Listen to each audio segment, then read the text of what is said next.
예, 오늘 예언서 14강인가요? 예, 14강 이사야서 56장을 펼쳐보시면은 오늘 내용은 아주 단순한 내용입니다. 그냥 56장만 딱 거기 부분만 보는데 이사야가 그 얘기했던 여러 가지 사상 중에 그 아주 획기적인 것이 하나 있는데 오늘 바로 새로운 성전 개념입니다. 성전. 이 대단한 얘기입니다. 이게 이사야서를 걸쳐서 이제 예수님의 성전 개념이 나오는데 이 성전이라는 게 사실은 이스라엘 역사에서 그 엄청나게 중요한 거예요. 이 이스라엘 사람들의 그 신앙의 중심에 예배를 하나님께 어떻게 드리는가. 그러니까 이 민족 자체가 이게 종교 민족이잖아요. 만약에 우리나라가 단군을 통해서 우리가 날아가서 우리가 만약에 단군 신앙을 계속 단군 신앙을 유지하고 또 단군 신앙을 위한 제사장이 생기고 단군 신앙을 위한 선지자들이 있어갖고 단군 외에 다른 걸 섬기면 또 선지자들이 나타나서 단군 신앙으로 돌아오라 이런 역사가 우리 안에 만일에 있었으면은 그래서 지금까지 5,000년 역사가 어떤 그 단군 하나님을 믿는 신앙으로 우리가 만들어 왔다 그러면 거기서 중요한 게 뭐겠습니까? 하나님을 어떻게 섬기느냐, 그 단군 신앙을 어떻게 우리가 섬기느냐 이거랑 그 단군 신앙, 단군 그 신을 이렇게 모시는 장소가 어떻게 변천됐을까? 그렇게 되지 않겠습니까? 지금 뭐 강화도에 가면 그게 있나요? 만이산인가요? 제단이 있지 않습니까? 근데 우리는 이제 역사가 종교가 워낙 여러 개니까 이게 끊긴단 말이죠. 우리는 뭐 이제 통일신라 시대 뭐 불교, 또 고려 시대는 뭐 호국 불교, 국가 불교가 됐다가 조선 시대는 또 불교가 눌려지고 또 유교 사회가 됐다. 이러면서 이게 종교가 끊겨서 그게 없는데 이스라엘이라는 나라는 적어도 아브라함 때부터 이게 이제 하나님 유일신 신앙으로 이렇게 고집을 부린 거죠. 쭉 내려왔던 역사고 그러다 보니까 어떻게 하나님을 예배하느냐에 그 역사적인 게 있어요. 근데 거기에서 중요한 것이 바로 이 성전, 하나님을 예배하는 장소라는 이 개념이 아주 중요한 거죠. 그래서 여기에서 뭐가 나냐면 교회 개념이 나오거든요. 그래서 오늘 이제 그 이사야가 얘기했던 새로운 성전 개념입니다. 새로운 성전이라는 게 뭐냐 도대체? 그러면 이 사람들이 그러면 성전은 솔로몬 성전인데 솔로몬 성전에 무슨 의미가 있는 거지? 이렇게 들어가는 거죠. 그러면서 이제 그 솔로몬 성전 전에는 뭐가 있었지? 그 다음에 사사시대죠. 사사시대 전에는 또 뭐가 있었지? 이게 이제 올라가는 겁니다. 올라가는데 일단 오늘 56장에 보시면 이 이사야가 파격적인 얘기를 해요. 그래서 제가 첫 시간에 한번 말씀드렸을 겁니다. 아마 이사야는 가장 길고 가장 복잡한 책이고 그리고 이사야는 한 권일 것이다, 두 권일 것이다, 세 권일 것이다. 이게 신학적으로 이제 논쟁이 된다고 그랬잖아요. 그래서 최소한 두 권일 것이다 라고 생각을 하는데 일단 1장부터 39장은 제1 이사야라고 해서 이사야가 썼을 것이다 이렇게 보고 이제 40장부터 이게 워낙 많아요. 66장이잖아요. 66장까지는 이사야가 죽고 나서 바벨론의 포로가 되지 않습니까? 포로 70년 때 포로기 때 그 이사야의 제자들이 썼던 것인데 이사야 이름으로 넣은 거다. 그래서 제2 이사야라고 이제 보통 그렇게 봐요. 그렇게 볼 수밖에 없는 게 글이 달라요. 글이 달라요. 우리도 쉽게 볼 수 있죠. 이게 예를 들면 우리가 이제 뭐 역사책을 봤더니 이게 60장까지 있다 그러면은 이 30장까지 보니까 완전히 조선시대 한글이네. 그렇잖아요. 그러다가 이거는 이거 구한말 때 한글이네. 이게 언어가 바뀌잖아요. 그리고 이거는 여기 왜 김구 선생이 나와 여기에는? 이 앞에는 흥선대원군이 나와. 이러면은 누가 봐도, 그런데 이걸 누가 썼냐? 세종대왕이 썼어요. 이렇게 하면 어떻게 되겠어요? 이게 이거는 요 시대구나. 이런 것이 똑같은 거예요. 이사야를 보니까 39년까지는 이사야가 쓴 것 같아요. 확실히. 근데 40장부터는 이거는 배경 자체가 포로 시대를 배경으로 하고 있고, 그다음에 이제 포로들이 돌아온 그 시대가 다 나오는 거예요. 그 시대. 그런데 이제 이게 지금 오늘 읽으신 말씀이 56장이지 않습니까? 56장인데 이제 뭐가 나오냐면요. 이게 그러면은 제2 이사야일 거다. 포로 시대를 지난 다음에 나온 것일 거다라고 생각을 하시면 됩니다. 그러니까 여기서 뭐라고 그러냐면은 이제 이사야서에서 이사야가 이방인과 고자 얘기를 해요. 이방인. 고자가 뭔지 아시나요? 왜 웃으세요? 이방인과 고자가 나와요. 이게 아주 중요한 얘기인데, 고자가 나오는데 이 두 사람의 특징이 뭐겠어요? 성전에 들어올 수 없는 사람이에요.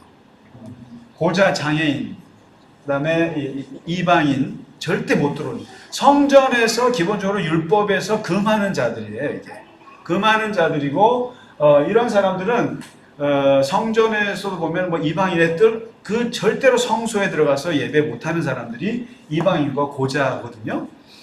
그런데 이제 성전에 못 들어가는 이 두 사람들인데, 오늘 이사야가 이 이방인과 고자를 예를 들면서 파격적인 얘기를 하는데, 뭐라고 하냐면은 이방인이긴 이방인인데 이 앞에 이게 형용사가 붙어요. 뭐가 붙냐면은 여호와께 연합한 이방인, 여호와께 연합한 이방인. 그러니까 여호와 하나님과 하나가 된 이방인 이렇게 나오고, 그리고 이제 이러한 사람들은, 여호와께 연합한 이방인들은 여호와께서 나를 그 이스라엘 백성 중에서 내치리라, 갈라내리라고 말하지 마라. 그러니까 나는 성전에 못 들어가는 사람이라고 그렇게 말하지 마라. 그 다음에 고자들에게는 뭐라고 말하지 마라. 나는 마른 나무라고 말하지 마라. 표현이 재밌죠? 마른 나무. 그러니까 이게 하면 이제 제 마른 나무야 그러면은 이게 고자를 뜻하나 봐요. 그러니까 나는 마른 나무라고 말하지 마라. 그러면서 이사야가 뭐라고 하냐면은 안식일을, 나의 안식일을 지키고, 그다음에 내가 기뻐하는 일을 이렇게 선택해서 하고, 그다음에 나의 언약을 굳게 잡는 고자, 이렇게 나와요. 그러니까 세 가지. 안식일을 잘 지키고, 하나님이 기뻐하는 일을 하고, 그 다음에 언약을 굳게 지키는 고자에게는 새로운 말씀을 주세요. 이게 뭐냐면, 내 집에서, 내 성 안에서 아들이나 딸보다 더 나은 기념물과 이름을 그들에게 주리라. 영원한 이름을 주어서 끊어지지 않게 할 것이다. 이렇게 얘기하거든요. 그러니까 이 고자들에게 하나님의 성 안에 데리고 들어오리라. 이 얘기를 합니다. 그 다음에 이제 또 보시면 이방인에게 뭐라고 하냐면은, 이방인들은 여호와와 연합하고 또 그를 섬기고 여호와 이름을 사랑하고 그의 종이 되고 안식일을 지켜 더럽히지 아니하고 나의 언약을 굳게 지키는 이방인, 이런 사람들에게는 그들을 내 성산으로 인도하리라. 그 다음에 내 기도하는 집에서 그들을 기쁘게 할 것이다. 그리고 그들이 드리는 번제와 그들이 드리는 제사를 내가 기꺼이 받아주리라. 이게 지금 56장의 얘기예요. 그러면서 마지막 그 7절에 뭐라고 하냐면은 내 집은 만민이 기도하는 집이라, 이런 얘기를 해요. 어디서 많이 들어봤던 얘기 아니에요? 예수님이 했던 말씀이잖아요. 성전을 뒤집으면서 하신 말씀인데, 그러니까 이 56장은 뭐냐면은 예수님께서 이제 마지막 고난 주간에 월요일 날인가요? 성전에 들어가셔갖고 뒤집어 엎으시잖아요. 근데 이제 많은 사람들이 예수님이 성전을 뒤집어 엎었다 그러니까, 그 뒤집어 엎었다는, 쉽게 말하면 성전 파괴 사건이에요. 성전 파괴 사건인데, 우리나라 성경이나 이렇게 보면 예수님이 성전을 파괴했다는 말은 너무 좀 흉측해 보이잖아요. 그래서 저희도 신학교 때 이게 참 웃겼어요. 성전 청결 사건, 성전 정화 사건, 이렇게 성경에 소제목이 달려져 있어요. 그래서 저는 예수님이 빗자루 가지고 성전 가서 청소한 줄 알았어요. 진짜. 성전 청결이니까. 그런데 내용을 들여다보면 완전히 그 시대의 성전 안에 있는 부패고리를 뒤집어 엎는 테러를 하신 거예요. 완전히. 생각해 보세요. 여기 상을 둘러엎고 뭐 그냥 그 비둘기 파는 사람들 내쫓고 막 돈 파는 사람 돈 확 집어 던지고 막 이렇게 생각해 보세요. 그럼 이게 무슨 성전 청결이에요. 성전 파괴한 사건인데 그리고는 내가 3일 만에 짓겠다. 하여튼 성전을 놓고 예수님이 비판하신 게 되게 많아요. 그리고 그 성전 때문에 예수님이 그 신성 모독죄에 걸려서 죽으신 것도 있고. 그래서 이 성전이라 그러면은 예수님께서 아주 그 이스라엘의 그 유대교에 대해서 비판했던 핵심 중에 하나가 이 성전이거든요. 근데 이 성전에 들어오지 못하는 이방인 고자가 있는데 이사야서에서 이방인 중에서 하나님과 연합한 이방인, 그 다음에 하나님의 안식일을 지키고 하나님이 기뻐하는 일을 하고 언약을 지키는 고자들은 다 전부 다 어떻게 하면 성전에 들어오라 이렇게 말합니다. 그러면 이걸 듣고 사람들이 깜짝 놀라는 거죠. 누구도 들어갈 수 없는 이 이방인과 고자를 성전에 들어가는 조건을 열어준 거예요, 지금 이사야가. 왜요? 왜 그랬을까요? 왜 고자? 고자는 못 들어가는 거예요. 근데 이게 바로 아까 제2 이사야라고 했잖아요. 포로 시대가 지난 다음이에요. 이게 뭐냐면 역사가 시대가 바뀌었어요. 어떤 토라에서는 분명히 그렇게 하나님의 성소에 못 들어올 사람들로 규정이 되어 있는데 이 사람들을 들어오라? 왜 했냐면 상황이 바뀐 거예요. 무슨 상황이 바뀌냐면 포로로 끌려가가지고 그 다니엘이라든가 느헤미야라든가 많이 끌려갔지 않습니까? 끌려가가지고 엘리트들이 끌려갔잖아요. 끌려갈 때 거기 가가지고 환관이 된 유대인들이 많았어요. 엘리트 중에. 귀족, 왕족 출신들 중에. 그러니까 원치 않게 고자가 되어서 왕궁에 들어가서 환관이 되어서 일하는 사람들이 많게 생겼어요.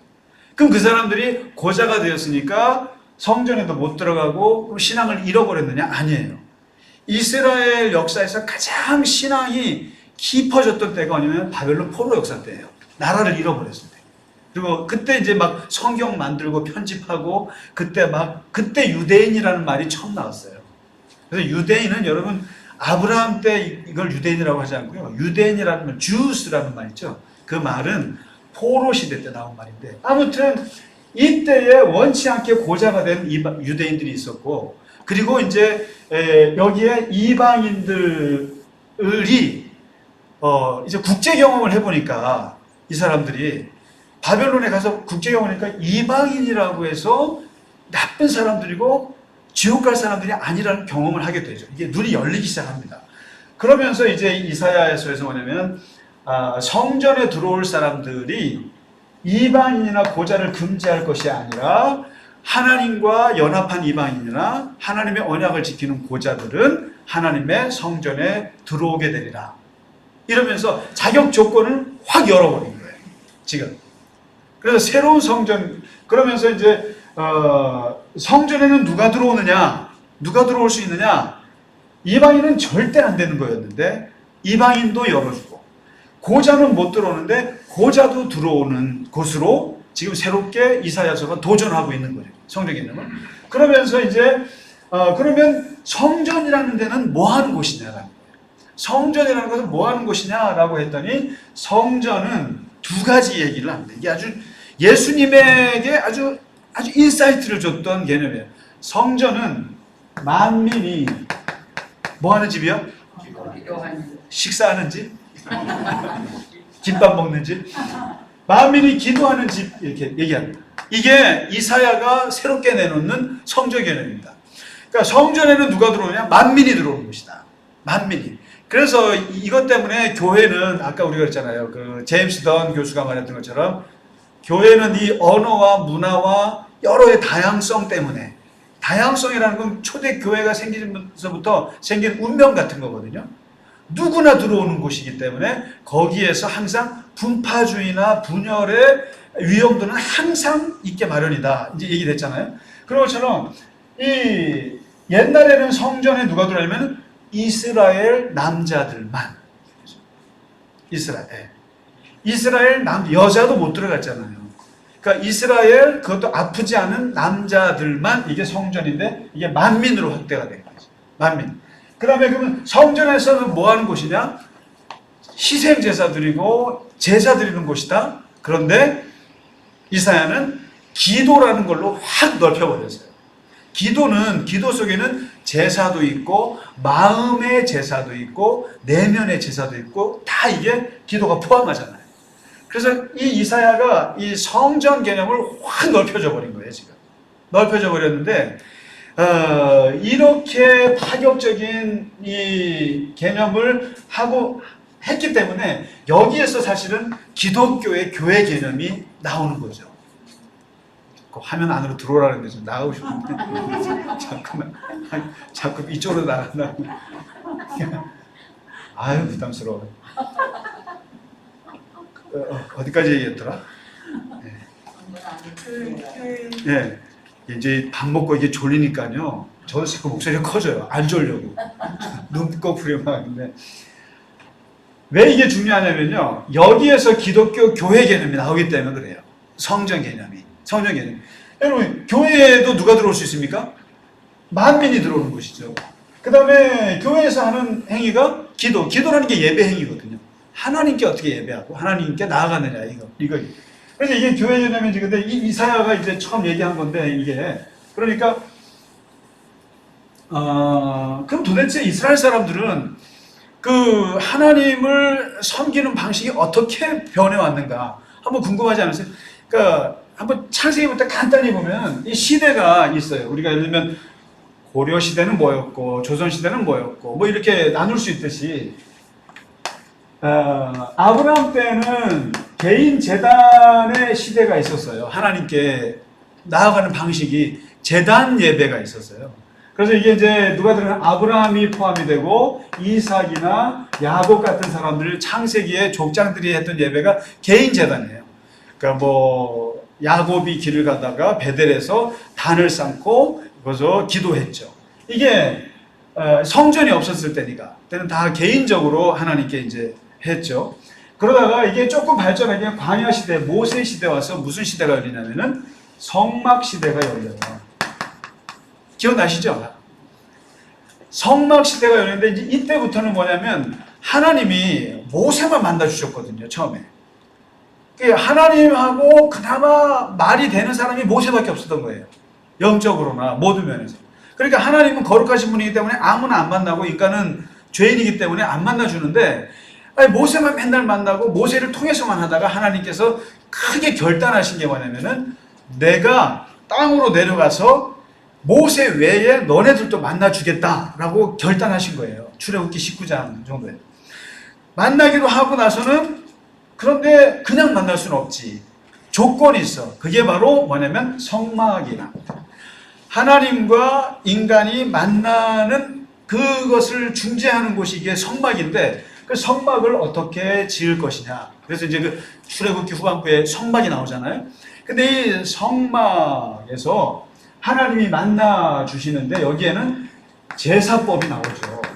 제사법이 나오고 왜냐하면 어떻게 하나님께 나아가서 희생제사를 번제를 드리고 화목제를 드리고 이거 다 일일이 이거는 뭐를 드려야 되고 이거는 언제 예를 들면 죄를 지었을 때는 속죄제를 드려야 되고 물건을 훔쳤을 때는 속건제를 드려야 되고 기쁜 일을 일했으면 화목제를 드리고 그 나머지 음식들은 전부 다 이웃들이랑 나눠 먹고 이거는 전부 다 태워 죽여야 되고 이런 다 사람의 상황에 따라서 제사법이라는 게 성막에서 이제 이루어지고 그 다음에 이제 제사장을 세우죠. 여기서 제사장을 세워서 제사장은 무슨 옷을 입어야 되고 어떤 사람이랑 결혼하면 안 되고 또 어떻게 살아야 되고 쭉 나오죠.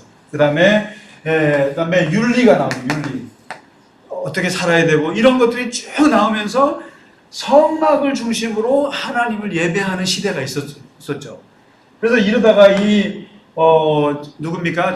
모세, 아론의 두 아들 홈리와 비나스는 제사장 그걸 제대로 못 드렸다가 죽임을 당하고 이런 사건 사고들이 막 터지죠. 그래서 이게 성막 예배가 이제 있다가 그 다음에 세 번째 시대가 오는데 그게 성소라고 들어보셨나요? 성소 시대, 사사기 시대예요. 사사기. 사사 시대에는 이제 이게 성소라고 그래서 이렇게 곳곳에 이제 성막은 광야 시대 때 그냥 이동하는 텐트였잖아요. 텐트였는데 성소는 이제 어느 정도 자리를 잡아서 거기에서 이제 길로의 성소가 있고 뭐 이렇게 성소가 있는데 이때 이제 제사장이 있었죠. 대표적인 사람이 엘리 제사장으로 들어보셨나요? 사무엘 때. 그래서 성소 지킴이 제사장이 있었고 여기서도 그 엘리 제사장 아들들이 죄를 지어가지고 제사 잘못 드리다가 죽임을 당하고 또 이렇게 전쟁터 나가서 죽고 막 그러지 않습니까? 그래서 이 성소 시대가 있다가 이게 아무리 생각해도 뭔가 안정감이 없는 거예요. 성막은 뭐 일주일에 한 번씩 이게 옮기고 몇 달마다 옮기는 거니까 광야에서 이게 텐트니까 성소래 봐야 거기에 이제 성소 안에 뭐가 있습니까? 법궤가 있잖아요. 그 하나님 언약궤가 들어있는데 하나님이 있다고 하는데 그 다윗 때도 보면은 참 볼품이 없었던 거예요.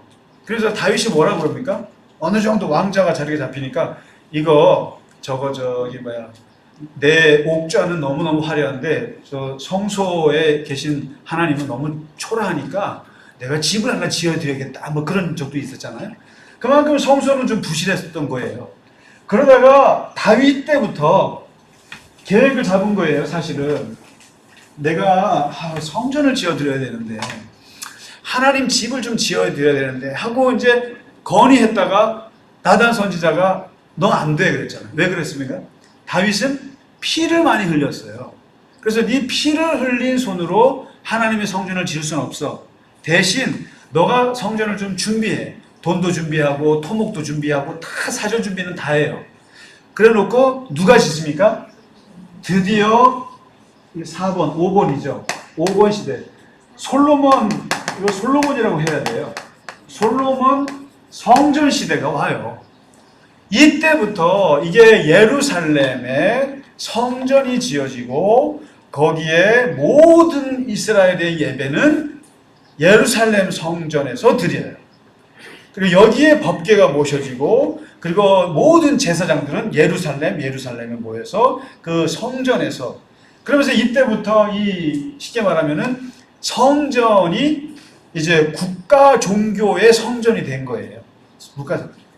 그래서 여러분 사실은 예루살렘이라는 동네가 있잖아요. 동네라고 그러면 이스라엘 사람이 싫어하겠다.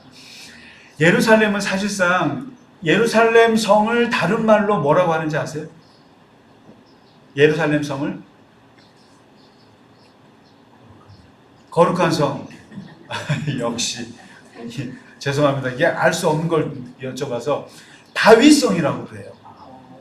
다윗성이라고 하는데 그래서 우리가 다윗성 하면은 그게 예루살렘 성이에요. 이게 무슨 말이냐면 왕이 왕권의 강화를 하기 위해서 예루살렘을 정해놓고 거기에다가 성전을 짓고 여기가 사실상 다윗의 성이고 우리의 왕조의 성인 거예요. 이게 다윗 개인 왕가예요. 그러니까 좋게 말하면 우리는 이제 예루살렘 하면은 거기 하나님이 계신 성전 이게 오랜 역사 전통이 되니까 우리는 멋모르고 하는데 사실은 다윗 왕가가 솔로몬을 통해서 그 유대 왕가가 자리 잡고 거기서 성전을 짓고 거기서 자기의 그 권력, 왕의 권력을 지키는 곳이 바로 이 예루살렘인데 거기 핵심이 성전이에요. 성전입니다. 그래가지고요. 이게 어떻게 보면 이제 국가 성소예요. 국가 성소. 예루살렘 성전이. 그래서 그때부터 이스라엘은 성전 신앙이 이제 들어와요. 왜냐면 옛날에는 하나님이 움직이는 하나님이었다고요. 성막에 따라서 움직이는 유목민 하나님이셨는데 예루살렘 성전에 돌로 딱 성전을 짓고 나니까 하나님은 움직이지 않아요. 그리고 여기에만 하나님이 계셔요. 그러니까 그 주변에 있는 뭐는 갈릴리는 총구석은 완전히 아무것도 아니고 예루살렘에 와야 제대로 된 예배를 드리는 게 돼요. 그래서 그때부터는 이 장소가 너무너무 중요한 거예요. 이게. 그래가지고 이때부터 이제 솔로몬, 그 다음에 나라가 갈라지지 않습니까? 갈라져서 유다와 북이스라엘에서 또 내려오면서 계속 중요한 게 예루살렘 성전이 이거야. 다윗 성전이 이게 정통이야, 정통이야. 그러니까 북이스라엘로 갈라진 사람들은 사마리아에다가 성전 지어놓고도 계속 컴플렉스에 시달렸죠. 아, 예루살렘이 진짜 안 돼. 이게 이 역사였던 거예요. 이게 쭉 역사. 그러니까 마치 이런 겁니다. 그 종묘 사직 가보셨어요? 여기 이제 종묘 가깝잖아요. 종묘 사직이 무슨 뜻인지 아세요? 전하, 종묘 사직을 뭐 생각하소서 그러잖아요. 저도 종묘 사직을 몰랐는데, 근데 그 종묘라는 것과 사직이라는 게 참 정말 재밌어요. 이게 인생사라는 게 역사와 자연이지 않습니까? 역사라는 게 시간이고, 이게 자연이라는 게 공간이지 않습니까? 결국 우리가 이게 처해 있는 것은 다 시간과 공간 안에 있는 건데, 이 시간과 공간을 가장 잘 표현한 게 이게 종묘와 사직이더만요. 그러면 종묘는 역사적으로 그 누굽니까? 하여튼 그 조선시대 이성계 왕부터 왕들의 신의를 모신 곳이 종묘예요. 그래서 왕들이 쭉 해서 아마 유네스코에 들어가 있을걸요, 장로님, 그죠? 그래서 가장 긴 건물 건축. 아, 저도 가서 봤는데요. 그때 그 교회 그만두고 할 일이 없어가지고. 진짜 20년을 종로에서 사역을 했습니다만은 종로를 못 가봤거든요. 근데 그때 시간이 나서 한번 쭉 가보고 도슨트 얘기도 다 들어봤는데 딱 느낀 게 그거였어요. 아, 이게 바로 국가 성소구나. 그러니까 종묘는 왕들을 모시는 일종의 성소인 거예요. 사직은 무엇인가? 그러니까 농사를 주관하는 자연에게 제사를 드리는 거예요. 그러니까 조선시대가 가장 중요한 게 왕들의 역사와 자연, 농사지 않습니까? 그래서 이게 종묘와 사직을 잘 섬겨야 되는 게 이게 일종의 신앙과 같은 거였는데 이게 바로 이게 내셔널 슈라인인 거예요. 그러니까 국가 신전이 종묘라는 걸 알았어요. 아, 우리나라도 국가 성소가 있구나 이게. 그러니까 조선시대 성소가 있었구나. 근데 이 성소 이런 그 성전 개념이 바로 이게 솔로몬 성전인 거예요. 이 솔로몬 성전은 그 속에 제사를 드리고 예배를 드리는 곳이기도 하지만 거기에는 다윗이라고 하는 왕, 솔로몬이라고 하는 왕, 국가의 기반을 닦아놓는 중요한 터가 되는 거예요. 여러분 종묘를 함부로 할 수 있겠어요? 종묘라는 게 조선시대 역사를 보여주는 거예요. 그러니까 그런 것처럼 이게 이제 그만큼 솔로몬 성전의 영향력이 어마어마했어요. 이게 근데 그러다 보니까 이 성전에서 타락도 일어나고 뭐 별별이 다 있었죠. 그래서 이제 그 역사에 보면은 왕들이 성전을 개혁하는 왕들이 최고 왕이었어요. 그러니까 그만큼 성전을 지어놓고도 성전에서 이방 문화가 막 들어오고 우상들이 들어오고 얼마나 침탈을 많이 당했겠어요. 그때마다 이 성전을 지키려고 했던 왕들이 이제 나오기도 하는데 바로 이 솔로몬 성전이 언제 무너지고 이제 새로운 시대가 되면 바로 이사야서 끝에 그 포로 시대가 오지 않습니까? 유다가 망하잖아요. 어디한테 망합니까? 혹시 아세요? 북이스라엘은 어디에 망하죠? 아수르에 망하죠. 그죠? 네. 요건 그냥 상식으로 그냥. 그 다음에 남유다는 바벨론에게 망하거든요. 이 역사가 참 중요해요. 바벨론에 망하는데 바벨론에 망하면서 그냥 망하느냐? 예루살렘 성전을 부셔버려요. 그래서 최초의 솔로몬 성전이 부서지면서 바벨론 포로 시대가 열리는데 그때 포로로 끌려가서 이스라엘 사람들이 예루살렘 성전은 무너졌으니까 얼마나 심하겠어요. 생각해보세요. 종묘 사직이 다 무너졌어요. 조선시대 사람들에게. 그 다음에 일본 같은 경우는 해방될 때 천황이 무너졌어요. 그 국민들의 감정이 어떨 것 같으세요? 그 일본 사람들 저는 저번에 한번 TV 보니까 천황이 메가더 장군 앞에 무릎 꿇는 거를 국민들이 이해를 못해요. 그러니까 진짜로 신으로 섬겼던 거예요. 근데 그런 거거든요. 바로 이게 국가 종교의 핵심이 무너진다는 얘기는 모두가 다 무너진다는 얘기예요. 그러니까 그 솔로몬 성전 이게 한 300~400년을 거의 우리의 신앙의 핵심 중심이었는데 이게 이방인이 쳐들어와서 싹 그냥 뭉개버리고 그리고 거기 제사장이니 왕족이니 에스겔 같은 사람들이 다 끌려가고 초토화돼 버리니까 이 포로로 끌려간 이스라엘 사람들이 우리는 어디를 향해서 예배를 드리나? 그냥 무너진 예루살렘 터를 향해서 기도를 했죠. 근데 이 사람들이 여기서 그렇다고 해서 우리가 예배를 안 드릴 수 있냐? 그러면서 만든 게 뭘까요? 이게 만든 게 회당입니다. 이게 회당. 회당이 그때 나왔어요. 성전이 없어진 자리에 생긴 게 회당인데 이게 뭡니까? 시나고그. 예, 이스라엘 남자들 10명만 있으면 세우는 제외 동포들끼리 만든 게 회당이에요. 그래서 지금 세계 곳곳에서 이스라엘 공동체가 있는 곳에는 회당이 있어요.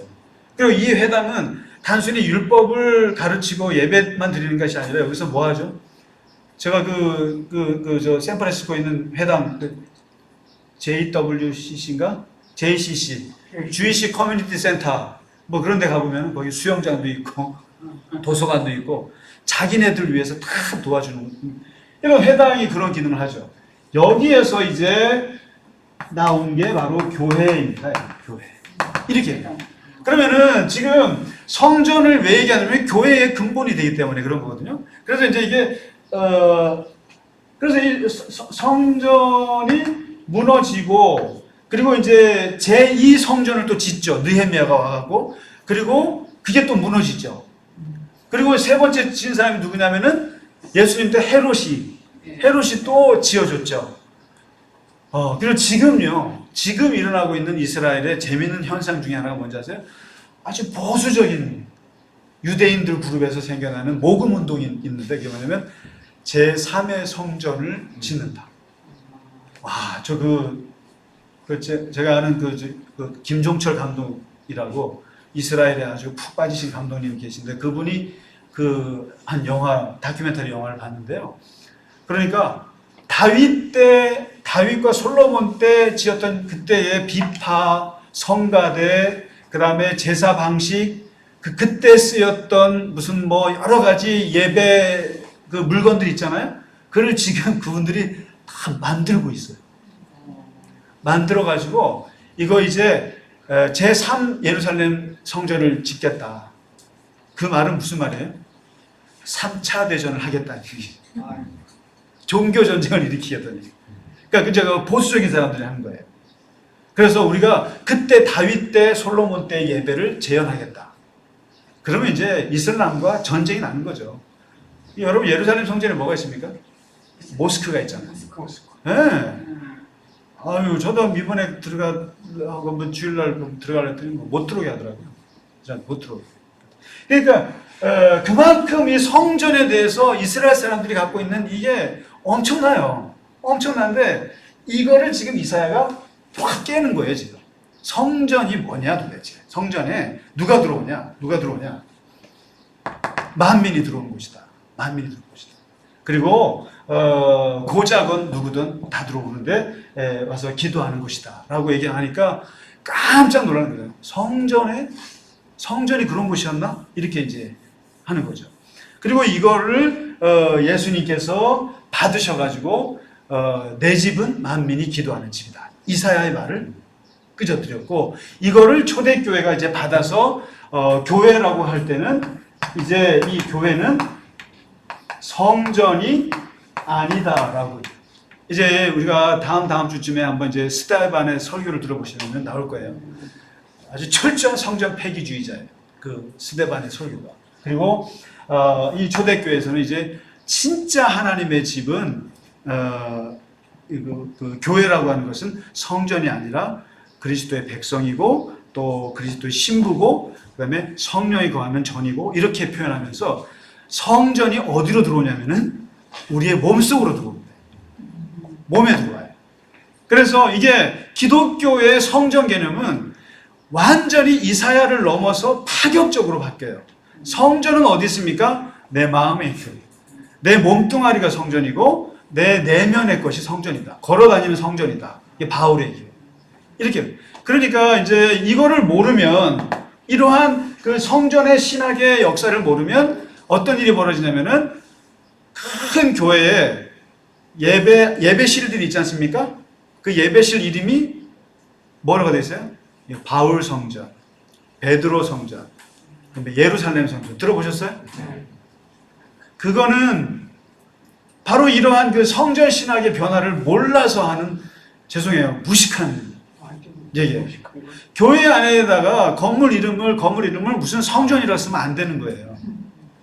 성전은 없어졌어요. 성전은 내 몸 안에 들어와 있다니까요. 우리는 걸어다니는 성전으로 바뀌어 있고, 건물로서의 기독교의 성전이라는 개념은 파기됐어요. 없어요. 그러니까 마치 우리가 이제 교회 건축할 때, 건축 헌금할 때 예배당 헌금이라고 하니까 성전 건축이라고 그러죠. 왜 그런지 아세요? 그게 목사님들이 몰라서도일 수도 있지만 전략적인 방법이기도 해요. 왜냐하면 사람들은 성전이라 그러면은 와닿는 게 다르죠. 하고 그 성전을 네. 신전이라 그러면 뭔가 있는 것 같단 말이에요. 돌 조각밖에 없는데도 불구하고. 근데 거기에다가 우리 헌금해야지. 예배. 근데 우리가 그냥 교회당 헌금할게 그러면은 이게 뭐지? 이게 뭐 우리 교회 이렇게는 안 한단 말이죠. 그러니까 사람이 자꾸만 성전이란 말을 쓰기를 좋아하는 거예요.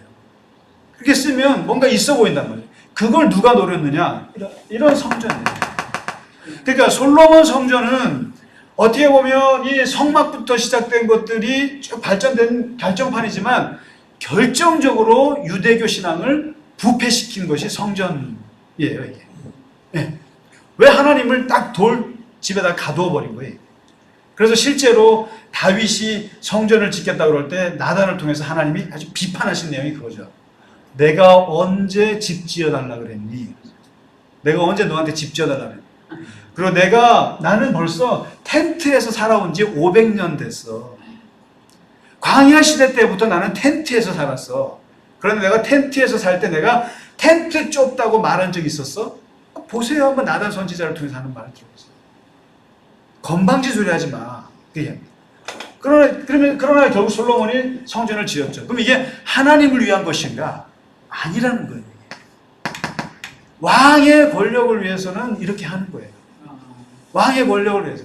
진짜 이 성전이 지어짐으로써 역동적인 하나님, 나가서 싸우시는 하나님, 앞서가시는 하나님, 움직이시는 하나님이 묶여버리는 그러한 걸 갖고 온 거예요. 성전 신학이에요. 그리고 사람들이 각자의 자리에서 하나님을 섬기지 못하고 전부 다 저 시골에 있는 사람들도 예루살렘까지 와서 양을 끌고 와야 되는, 그래서 예루살렘만이 거룩한 곳이라고 하는 그런 이러한 특정 신학이 생겨버린 거예요. 그러니까 성지순례를 하는 거예요. 성지순례. 거기 가면 뭐가 있을 거라. 가긴 뭐가 있어. 장사꾼들만 있지.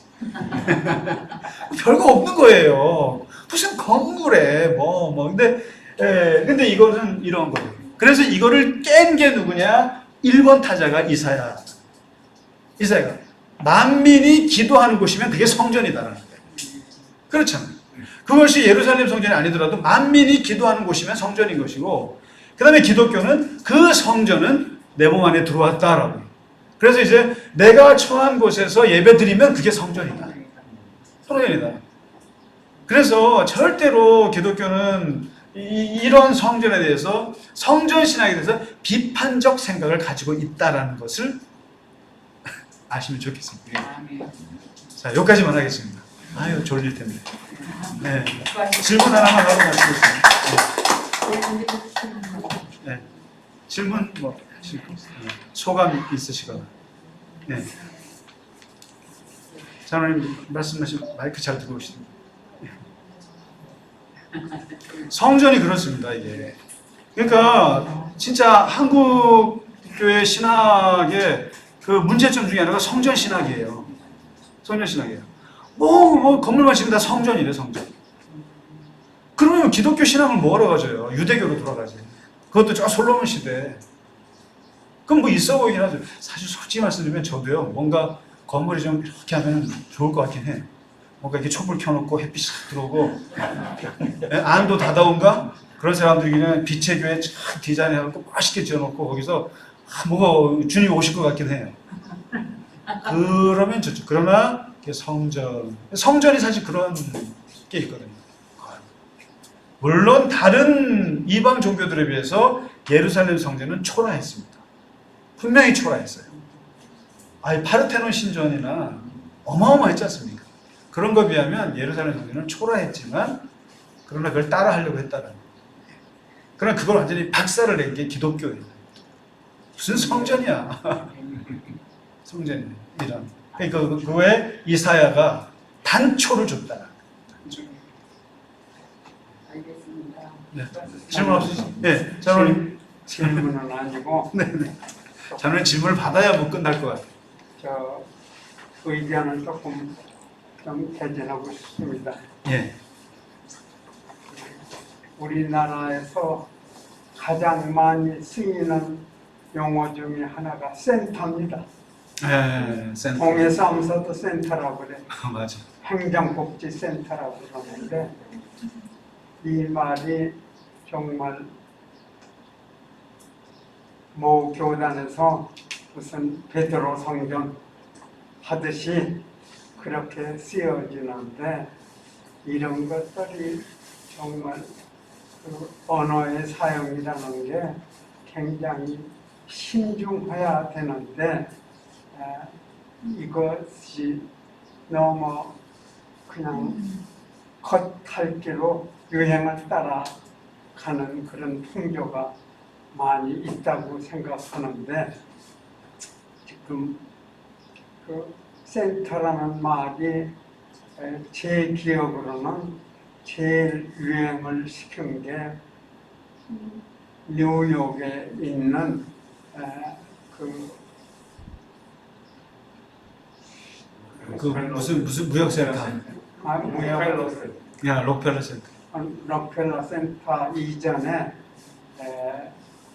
제일 먼저 그 쓰여진 것이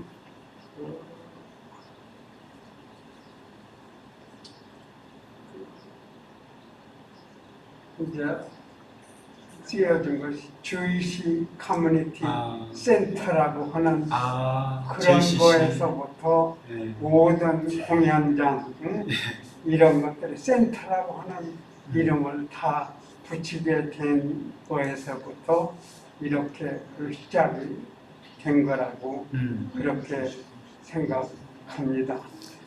그래서 이제 그 워싱턴에 있는 뭐 심지어는 케네디 센터. 미국은 그런 것 같고요. 네. 우리나라 한때 교회 이름에 제일 유행이 서울제일교회, 서울중앙교회, 그러니까 중앙제일 이런 게 많이 들어갔었죠 한때.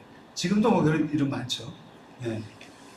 그런 것들이 조금 우리나라에서 조금 생각을 조금 해야 되지 않겠는가 이런. 예. 그래서 센터라는 말을 조금 함부로 쓰면 안 되겠느냐. 예루살렘 성전이 센터죠.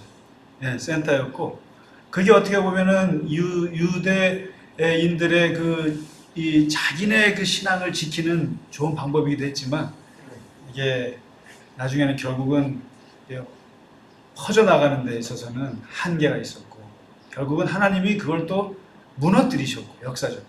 예.